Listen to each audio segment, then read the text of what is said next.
Le damos la bienvenida a esta segunda parte de una conferencia sobre el entorno político y social del Nuevo Testamento. En particular, en esta ocasión vamos a hablar acerca de el orden social romano, cómo estaba organizada la sociedad romana. Comenzamos hablando de la vida urbana y tiene que quedar claro que hay una oposición de clases. La población que vive en las ciudades se considera más importante a sí misma que la población de los campos de las zonas rurales. Y esta oposición ocurre en todo el imperio. Esta oposición de clases sustenta la estructura social en el plano político e ideológico. Las ciudades se consideran más importantes porque ahí vive la gente adinerada, ahí están los grandes políticos, ahí está en Roma el emperador. Por lo tanto, se ve que el poder está concentrado en las ciudades. La vida urbana entonces se opone a la vida rural. Pero la paradoja es que la vida urbana depende de la vida rural porque en las ciudades no se produce alimento. En las ciudades no hay fincas de animales, no se está produciendo comida. En las ciudades hay ratas, pero no hay los elementos para sobrevivir. La ciudad depende del campo para poder alcanzar el sustento que necesita.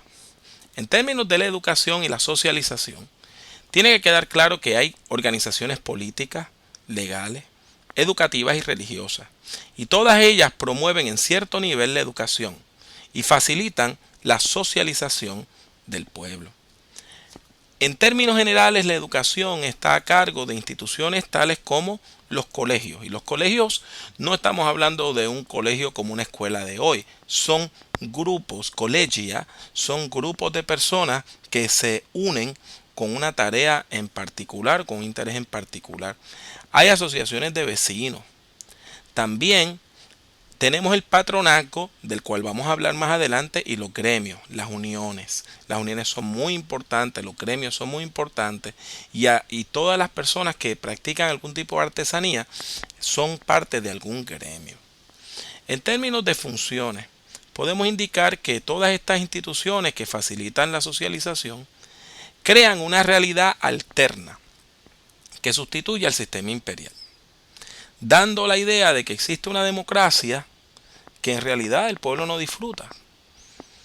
El pueblo romano vive bajo la bota del emperador y del ejército, pero tienen cierta libertad en su vida diaria. Entonces, todas estas instituciones que mencionamos, como las asociaciones de vecinos, como los gremios, dan la idea de que uno tiene más control sobre su vida de lo que en realidad tiene. Cuando surgen conflictos, estos grupos son importantes porque median los conflictos. También estos grupos promueven la movilidad social. Por ejemplo, una persona que entra a un gremio va a aprender un oficio y va a llegar a ser maestro en ese oficio y va a poder tener una mejor vida que una persona que no reciba ese tipo de educación.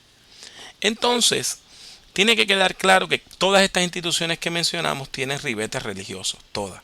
Antes de cualquier reunión, antes de cualquier evento, sea de los colegios, sea de los gremios, antes de todas esas actividades, hay algún tipo de ceremonia religiosa, casi siempre en honor al emperador.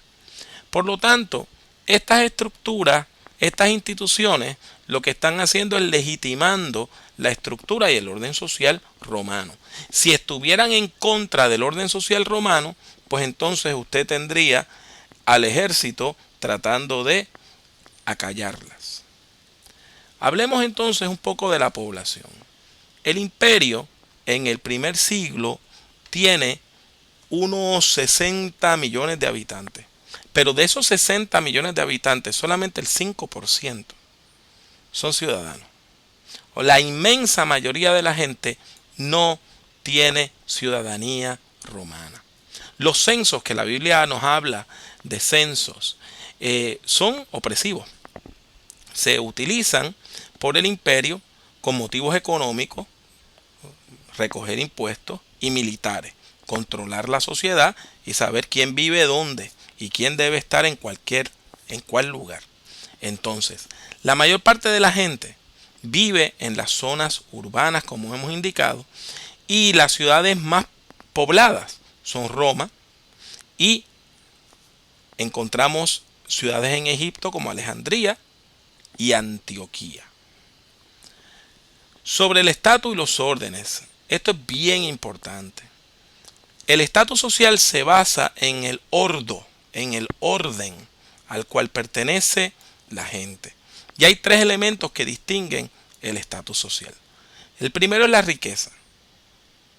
¿Cuánto dinero usted tiene y qué tipo de bienes usted tiene? No es lo mismo tener tierra a que tener moneda. Poder.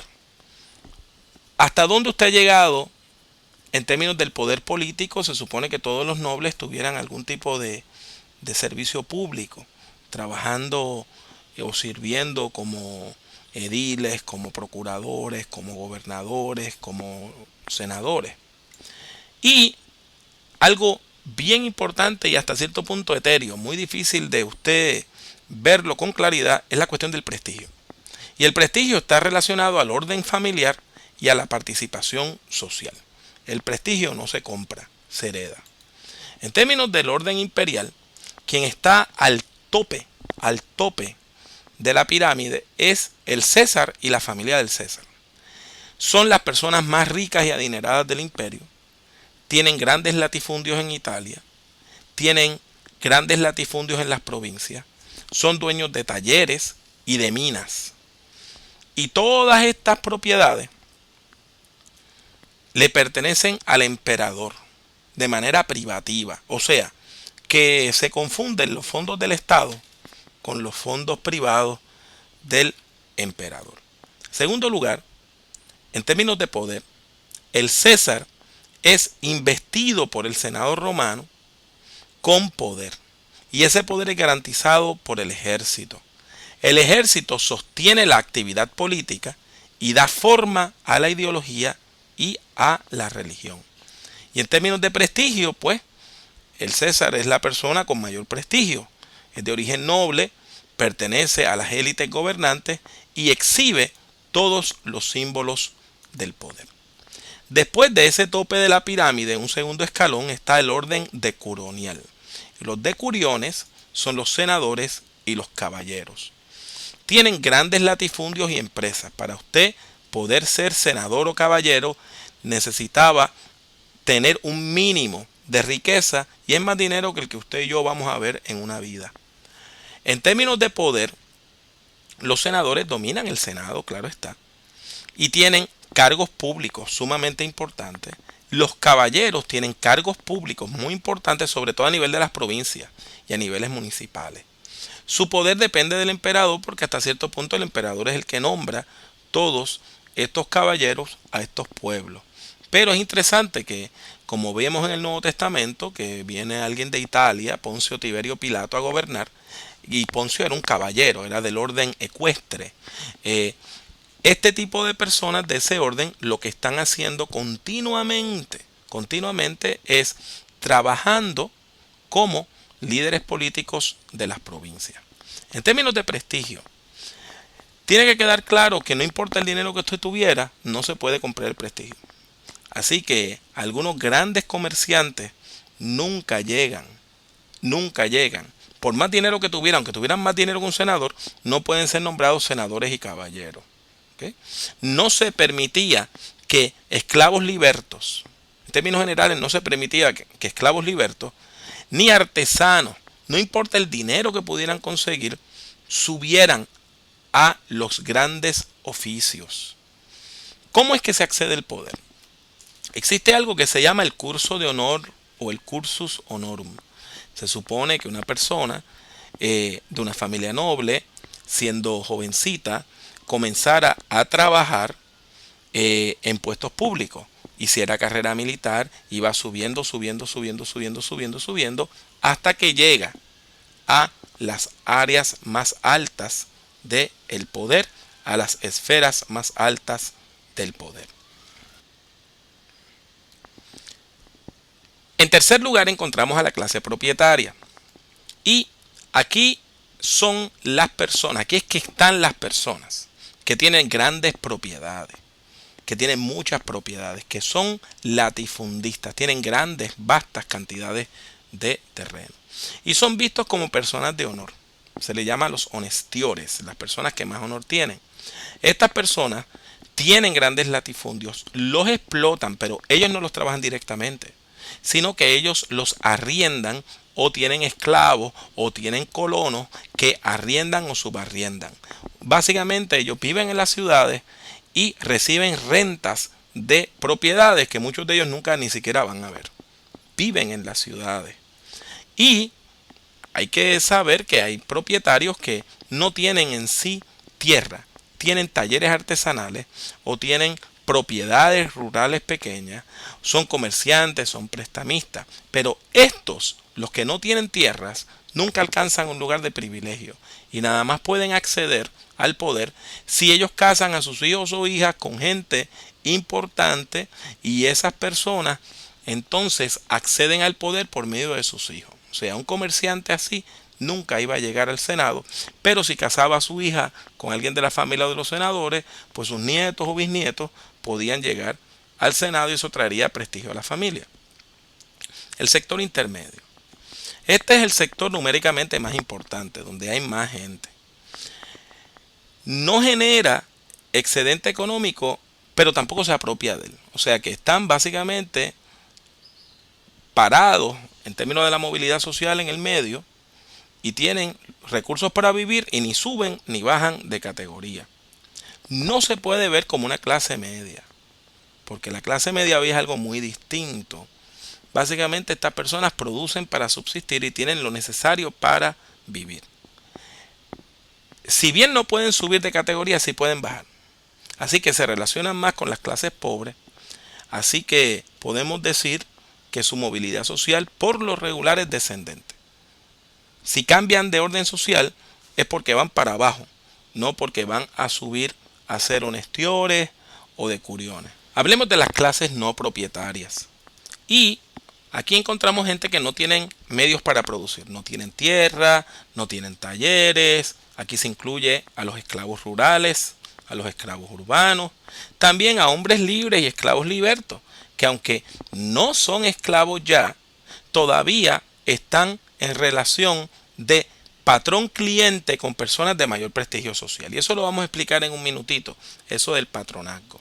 De todos modos, en esta clasificación también encontramos a los campesinos, particularmente a los colonos que arriendan o subarriendan terreno. Llegamos a hablar del patronazgo. ¿Qué es eso del patronazgo? Bueno, el patronazgo es un sistema social que gracias a Dios ya no existe en nuestra cultura dentro de la sociedad dominante. Básicamente la idea es que las personas más pobres dependen de personas que están en un nivel social más alto para subsistir. Esa persona es como un benefactor, esa persona es la que le presta dinero, esa persona es la que le ayuda a conseguir favores políticos. Entonces la persona pobre queda endeudada con la persona de mayor prestigio. Encontramos entonces que la persona de mayor prestigio se le llama el patrón y la persona que depende del patrón se le llama el cliente. O sea, patrón es la persona adinerada que tiene suficiente dinero para prestarle a una persona pobre y esa persona pobre viene a ser su cliente. El sistema se conoce como el sistema del patronazgo. El cliente, aunque no es un esclavo, está obligado a servir a su patrón, porque esta persona es la que le ofrece favores. A cambio de esos favores, el cliente tiene que mostrarle fidelidad y servicio al patrón.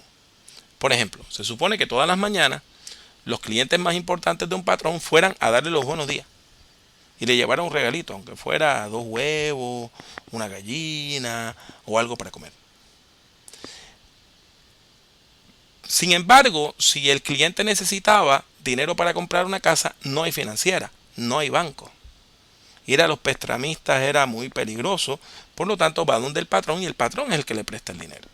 Así que vemos este sistema de favores mutuos donde queda privilegiada la persona que más dinero tiene. Y este sistema de patronazgo no solamente se da entre seres humanos, entre individuos, también se da entre países. Había países que eran clientes de países más poderosos. En ese sentido, el emperador viene a ser el patrón más importante del imperio, de la ciudad. Movilidad social. Bueno, ¿quiénes son los que suben en esta escala social? Ascienden socialmente los esclavos que acumulan dinero y pueden comprar su libertad. También ascienden socialmente quienes alcanzan el título de caballeros por sus labores militares en el ejército. Y también las personas que se dedican a funciones religiosas y se destacan en ese campo. Ahora, una vez usted ha sido cliente de un patrón, aunque usted llegue a tener mucho dinero, sigue siendo cliente de ese patrón. Esa relación no se rompe porque usted tenga dinero. Entonces, ¿quiénes son los que descienden socialmente? Bueno, descienden socialmente las personas que no tienen contacto con las clases altas, aquellos que han tenido contacto con las clases altas y lo pierden, las personas que pierden grandes cantidades de dinero. Todas esas personas pierden movilidad social. En términos de la polarización de las clases, tiene que quedar claro que los ricos son cada vez más ricos. Tienen más riqueza, acumulan más tierra y tienen mayor poder político. Se entiende que si una persona es rica y ha tenido la oportunidad de acumular dinero, es porque ha sido bendecido por la diosa de la fortuna en sus actividades financieras y comerciales. Los pobres son cada vez más pobres. Y la gente pobre que está en los campos se va a los grandes centros urbanos a vivir en villas de miseria, a vivir en zonas urbanas donde no tienen los recursos para llevar a cabo la vida buena que desean. Y trabajan en mano de obra barata, pero hay un desempleo enorme. La tasa de desocupación es tremenda. Así que el sector pobre en las ciudades aumenta continuamente. Y hasta aquí este video sobre la economía romana. Esperamos que se unan a nosotros para el tercer y último video de esta serie sobre el entorno social del Nuevo Testamento.